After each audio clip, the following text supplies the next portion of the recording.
그걸 가지고 오신 거로 기억이 됩니다. 기억나시죠? 예. 기억이 혹시 나십니까? 예. 그 상황은 기억하고 예, 계십니까? 기억합니다. 지금 말씀하시니까 기억납니다. 그 포고령과 관련해서 아마 제 기억에는 12월 1일 또는 2일 밤에 우리 장관께서 제 관저에 그걸 가지고 오신 거로 기억이 됩니다. 기억나시죠? 예. 그래서 그때 제가 써오신 그 계엄 선포문, 계엄 그 뭡니까 담화문하고 포고령을 보고 포고령에 뭐 사실은 법적으로 검토해서 손댈 거는 많지만 어차피 이 계엄이라는 게 길어야 하루 이상 유지되기도 어렵고 그러니까 이런 이 국가 비상 상황, 위기 상황이 국회 독재에 의해서 초래됐으니 여기 포고령 이거는 좀 추상적이기는 하지만 이론이 이런 것들이 추상적이기는 하지만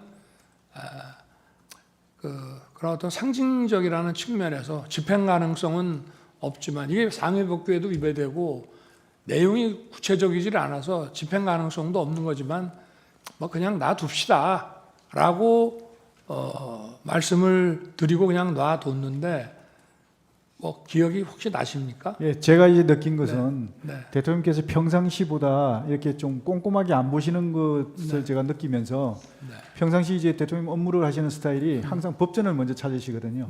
뭐 이렇게 보고가 들어오거나 참모들 하면 조금 이상하다 그러면 법전부터 먼저 이렇게 가까이 해서 좀 찾아보고 이렇게 하시는데 분명히 저는 그렇게 생각했는데 안 찾으시더라고요.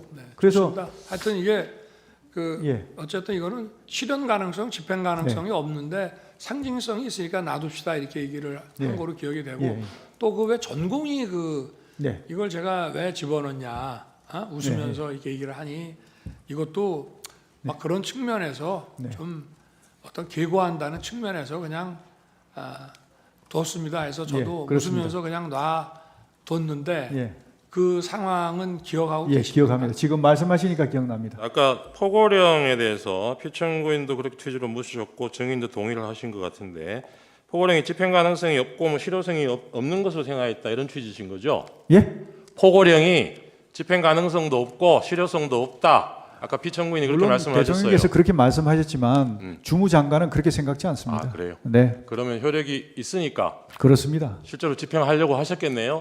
당연히 그렇게 하는 게 맞다고 생각합니다. 그래서 그 뒤에 나중에 이재명 대표 뭐 몇 사람을 포고령 위반으로 고발도 하셨죠.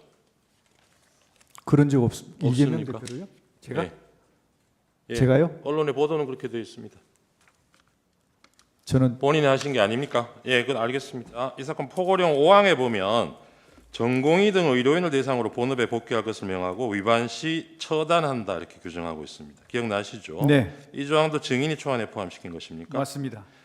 의료인과 같은 특정 직업군에 대한 언급이 계엄사 포고문에 등장하는 것도 이 사건 포고령이 처음인 걸로 보입니다. 이걸 어떻게 이런 걸 넣으셨어요?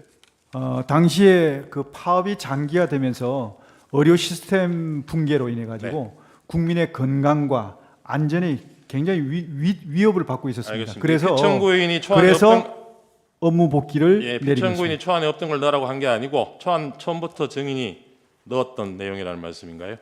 들어있던 내용이라는 건가요? 그렇습니다. 예, 알겠습니다. 복귀 명령을 내린 겁니다. 네.